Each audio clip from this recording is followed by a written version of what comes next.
Welcome to The Art of Relationships. This podcast is produced by the Biola University Center for Marriage and Relationships. Let's get right into it. Okay, well, hey, welcome to another Art of Relationships podcast. I'm Chris. This is my significant best other, Alisa. Hello. Good to see you. Good to be here. Alisa, we get a chance every week or so to bring another podcast, and it's about all things relationships, which is so cool because we get to talk from, the perspective of being married, but we were also single and dating, and we were in a relationship that we have also brought with us to the relationships with our parents and with our children. Yeah, and we also come at it from the perspectives of, we're the directors of the Center for Marriage and Relationships at Biola University. Chris, you're a PhD in psychology, and we've been working in this area for over 35 years. And I would have to say that in our relationship, this topic that we're talking about today was absolutely key to making a difference in the level of happiness, satisfaction, and connection in our relationship. Yeah, it was so important that we're going to talk today about something called, well, most people know it as the 5 love languages. Mm-hmm. And the person, who popularized this, of course, is a guy named Gary Chapman. Yeah. We brought Gary onto a podcast. In fact, go check it out. There's a podcast with Gary Chapman that we did on this art of relationships. And we also had a conference with him at one point and that we sponsored here in Southern California. It was awesome. Well, Gary will be the first to admit that we've been talking about love languages. We didn't use that term. We didn't narrow it down to 5 for a very long time. But what Gary did is he brought together in a really understandable way the ways that people like to receive and even give love to each other, right? And so he came up with this incredible, book, the 5 love languages, which you can check out at any time. We'll have it in the link. But Alisa, we're thinking about even, let's talk about dating couples, for example. Couples that are, even talking about now, February is, here. And so we're looking at things like Valentine's Day. Valentine's. Yeah. Have you planned ours? Oh, yeah. I plan it weeks in advance, months in advance. Good for usually. you. Good for you. Yeah. I'm so excited. Yeah, me too. I can hardly wait to see what I come up with. It's just going to be amazing. So, when let's use the kind of starting point of couples, people that are maybe dating or friends, and they're thinking about Valentine's, for example. Lisa, there's something that happens when we learn to appreciate and understand not just our own love language, what makes us feel good, but the other person's. Mm-hmm. Well, it's really interesting because what Gary Chapman talks about in his book is that he likens it to speaking another language. Mm-hmm. So let's say that you spoke Spanish predominantly, I speak English. Unless we learn to speak each other's languages, then I can give you all the props, all the affirmation, I'll express my love to you. But unless I can express that in a way that you can understand it and receive it, then it doesn't really do that much good. It can kind of fall flat. And so it's incumbent upon each person in that relationship, whether, as you said, you're married, you're dating, it could be a parent to a child, could even be coworkers in a sense, of really relating to the other person in a way that they hear that language, they interpret it and can receive it. Oh, that's great. So we call this, in the field of psychology, it's something, a piece of this field called emotional intelligence, right? And emotional intelligence is simply the recognition and the being attuned with another person, right? It's understanding the deeper maybe things going on in a person that we're relating to, including ourselves, right? Some of the deeper things that I might respond to in a way that sometimes seems really weird. Like, why am I not that happy during, let's say, a Christmas time? Because what's going on with me? It feels like, am I ungrateful? Did I get the wrong gift?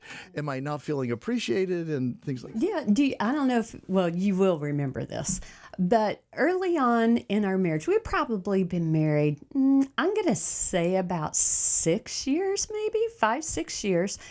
And I planned a surprise birthday party for you. I'll never because forget I'm it. thinking Yeah. I would love a surprise birthday party. So that's what I'm going to plan for you. So I invited the people. I got all the decorations. We got the tables, the chairs, and I have them all hidden. And I'm trying to get you out the door with a friend so that I can get the party set up. And it was successful. Somehow we got the party. We surprised you. Yeah. We had all those people there all evening. And after it was over, I remember feeling so proud of myself and just so happy that it's like, oh my gosh, you always figure out surprises, but you didn't figure out this one.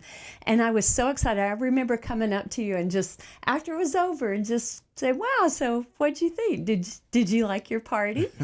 Fully expecting that you were just going to gush and say what a wonderful time you had, what a wonderful, thoughtful wife I was. But that wasn't what you said. No.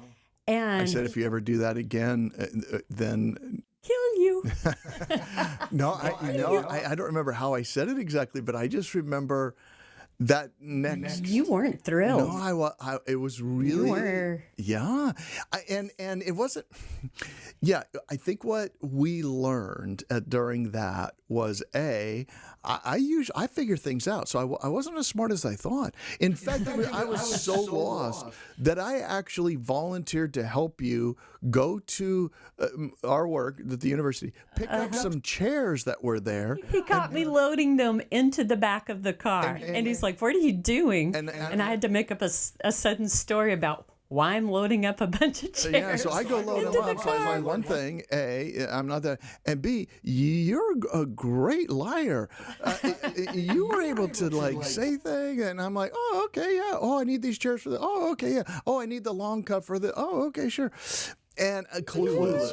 But to the point was, you love celebrations and you love surprises. I love being the center of attention. And so I planned you a party that I would love instead of really thinking about what does Chris love? Yeah. What would be fun for him? And it's exactly the opposite. Yeah. For you, I've come to learn over the years, your favorite way of celebrating a party, your birthday, a special occasion, is to quietly be at home with just our family, maybe our closest friends, but predominantly our family, and just being together. Yep. You don't want to be the center of attention necessarily. In fact, you loathe being the center of attention, which is really odd, given that you're a university professor. You speak for a living in front of thousands of people, really personably, warm, fun, engaging. Yep. But you hate being the center of attention. Yeah. And so that wasn't a fun birthday for you. So all that effort and time and energy that I put into planning a party I thought you would love, if I'd really known your love language, which is quality time, just being with our family, then I could have actually planned a birthday and spent that time and energy in a way that you would have truly loved it, enjoyed it, and I wouldn't have felt like, wow, don't you appreciate me? Don't you appreciate the effort that I put into it? Which you probably really did appreciate the A+ for effort, but I really missed the mark because I wasn't paying attention to your love language. Yeah, so let's talk about that.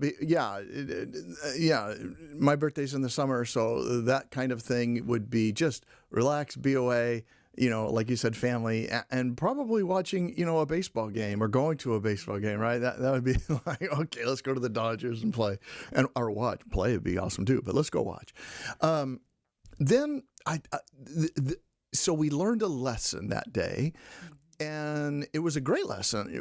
We learned not just what gives me love, but also what you love. And so from that point on, I remember thinking, okay, surprises, parties, making you the center of attention is good, even though I would have been planning parties for you that would just you and I go get away to a restaurant. And even though they're different from each other, doesn't mean the other person's wrong. So it's just different, and different is okay. Yeah, so where do they come from? Let's talk about that.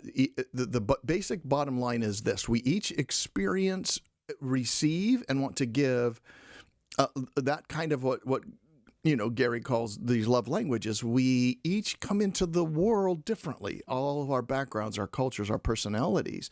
And one of the best things you can do in a relationship, it sounds like, Lisa, is to learn early on, both your own and the person you're with. It could be a mom and dad. It could be a brother, sister. It could be a niece, nephew. But the key is going to be to figure out, all right, so here's a couple of ways and a couple of things. First of all, let's give you the 5 love languages. What do you think?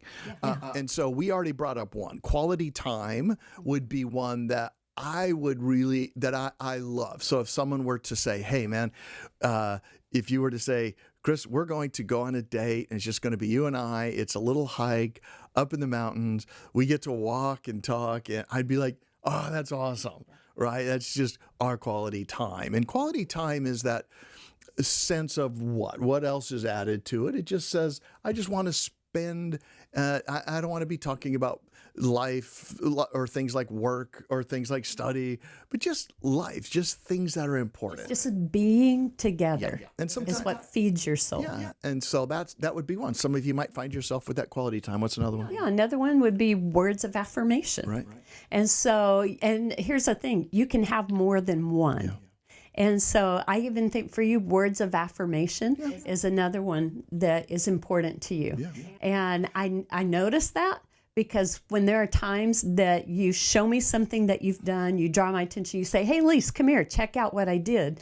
And I'll see it. And my first tendency is to go, oh, that's so cool. Look, you could even add this and make this cool and improve it this way too. Mm-hmm. But really, when I do that, I just see you kind of deflate and your face falls a little bit.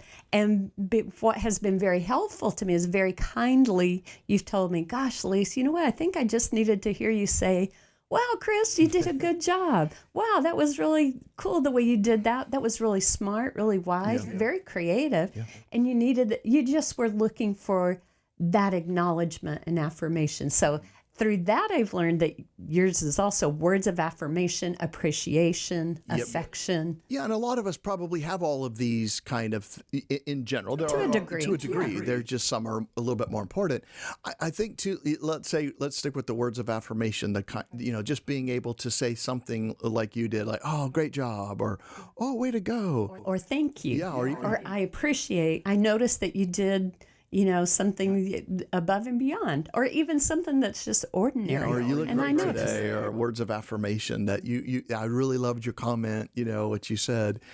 For people that have, let's say words of affirmation, I too think that there's ways in which that is important to understand because these can also kind of have a flip side to them, right? Where, a person wants words of affirmation so much, they could become needy in some way. So we have to watch those little things as well. So I have to be careful that even if you give me advice on something that I would like, hey, check this out, there's also a way in which I can understand my own heart and perspective better. I go, wait a minute, yeah, hold on. She was giving me words of affirmation. That's good. And this is good advice, on how to do this. So, all right. So we have quality time. So there's a balance in there. There always is. If you're on let's say, thinking about Valentine's Day, then just to start with these two, it might change the way you want to celebrate Valentine's with this person, right? Oh, we'll go out, we'll get a bunch of balloons, we'll get a bunch of chocolates, and we'll go make a big scene in a restaurant, and be like, please no. But if we instead, you might go, oh, you know what? I think my date, I think my partner, I think this person I'm with, they might appreciate just us being alone together. Others might be, let's go to a place where there's a lot of other people celebrating, right? And that's how important it is to understand that. Or even, well, let's continue on with what the gifts are. Okay. What's the third one? And so a third one might be gift giving. Okay.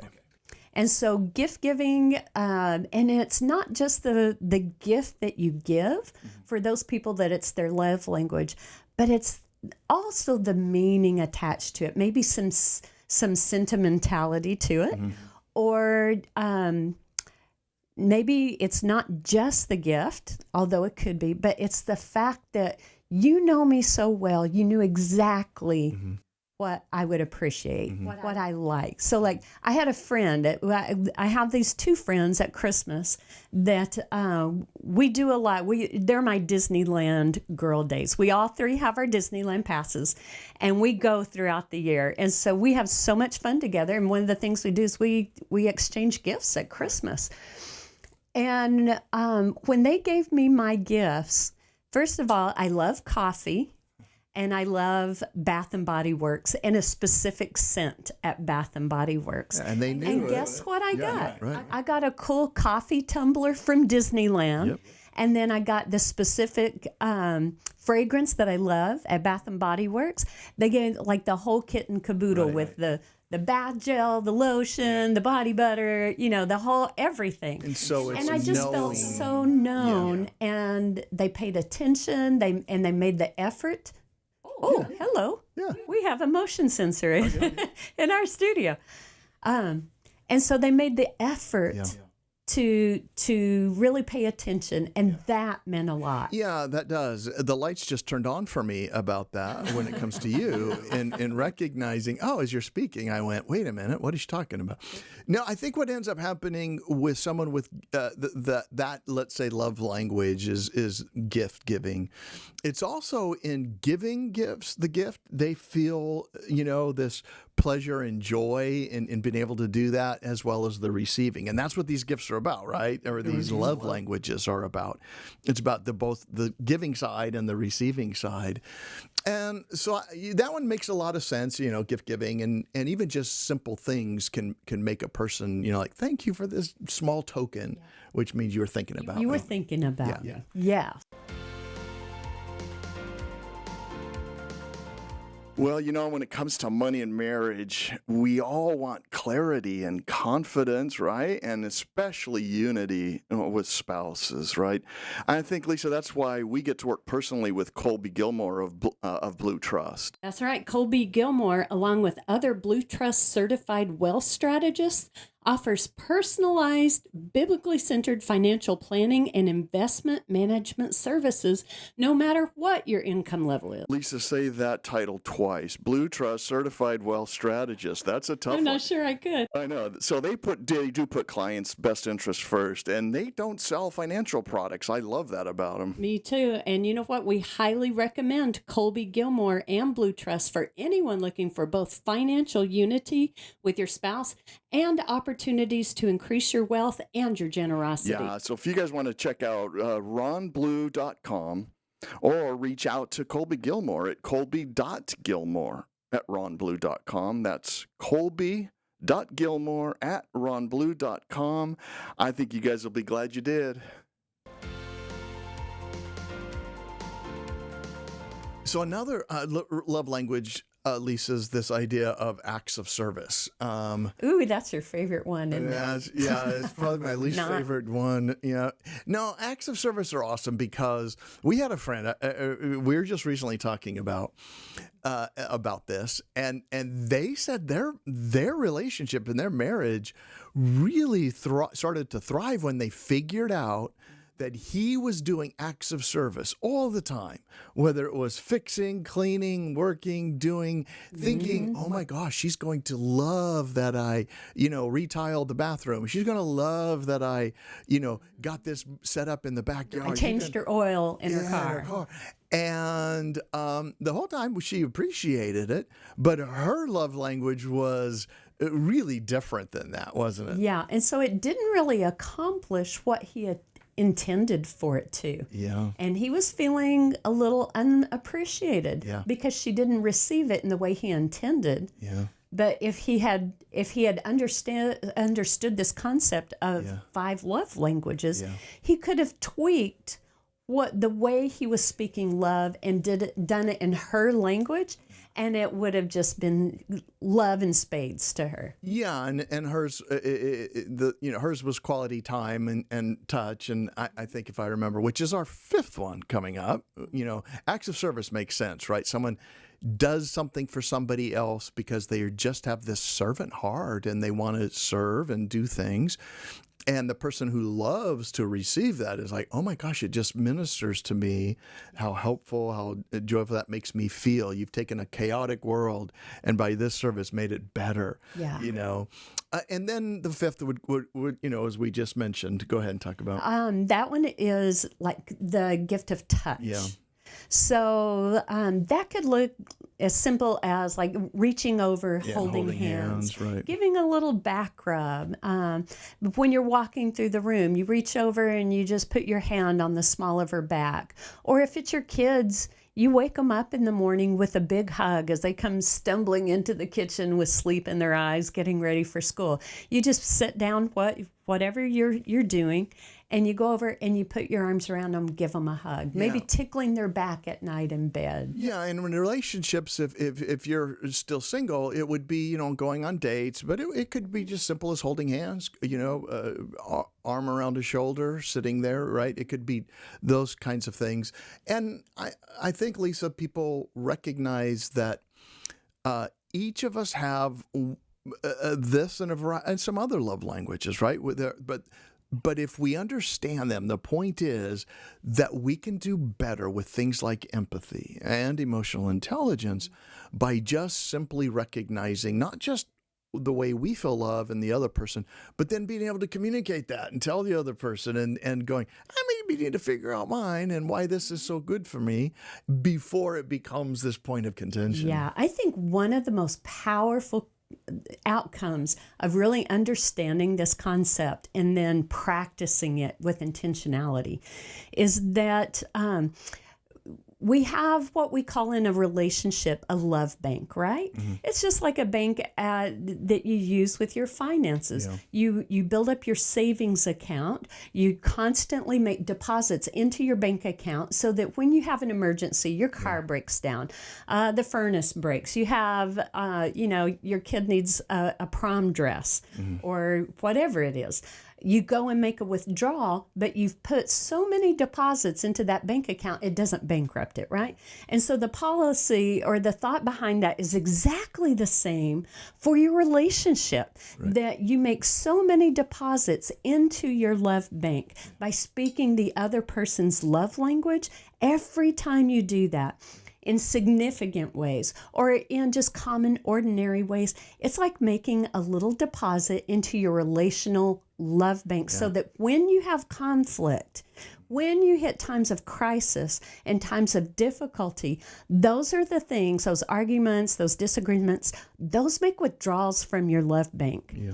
And if you haven't been intentionally and repeatedly, regularly been investing in that bank, then that's going to, when those hard times come, it bankrupts your relationship. Yeah. And so you want to be depositing in there regular, multiple times a day. Yeah. And then that way, when you have those withdrawals, you're not bankrupting it. You weather it a lot better and consistently over the distance of time. Yeah, that's a great word picture analogy. And, we can thank guys like John Gottman for that, who talks about love banks a lot. And great picture. We can, Lisa, take that analogy and go, how am I doing in this and how are we doing?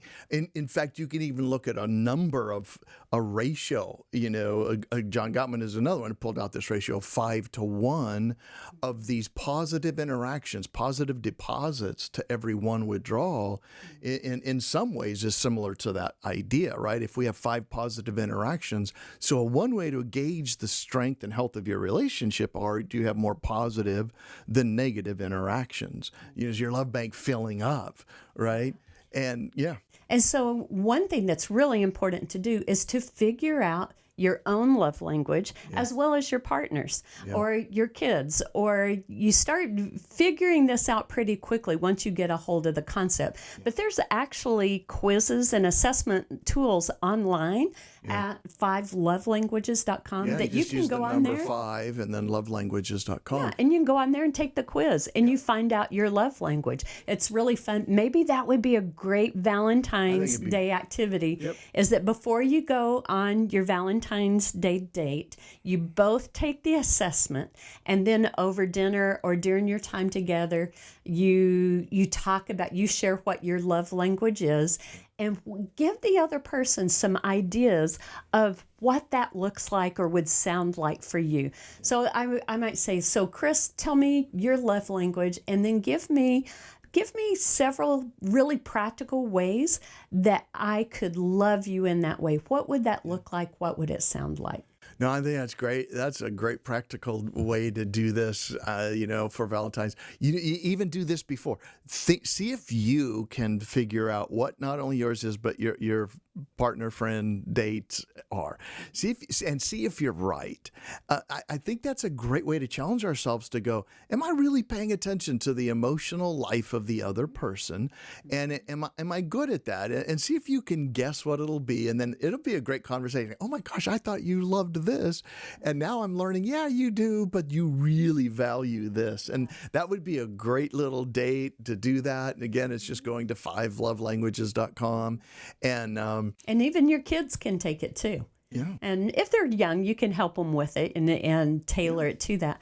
But that would be really important information for your own kids to know it about themselves and then to know it about each other. And that would be a really fun, intentional thing in your family to be building up connections and relationship with your family to say, hey, like our grandkids, they are 5, almost 3 and 1. But let's take the 5-year-old. Brody, let's figure out what's your mom and dad's love language. What's your love language? And then let's brainstorm together. How could we make your mommy feel loved today? How could we make your sister feel loved today? And be rehearsing that, practicing that with them, because when they grow up in their own relationships as they get older, they're going to start naturally doing that because you've ingrained it from such a young age. And it's never too late to start. No, right? It's not. It comes down to these principles. It's better to be understanding than understood, right? It's better to be interested than interesting. What it simply means is we're starting to figure out, this is what makes that other person tick. And, I'm so grateful that yours is an acts of service because, man, it's a lot of work to have to go out and cut the grass and do the dishes. Here's a question for you. Can your love language change over time? Oh, it can. It can definitely change. In fact, all of these have, you think about these as levers, right? You have 5 levers that go up and down like a gas gauge. And they can easily move. They're probably going to move slowly over time, but they do. They move up and down. There are other love languages. There are other things, that maybe give me a joy and pleasure. And we can talk about those at a different time. But yeah, they can change. And so you can even talk about that. What was this and when did it change? Or what's moving this one slightly higher than the other one?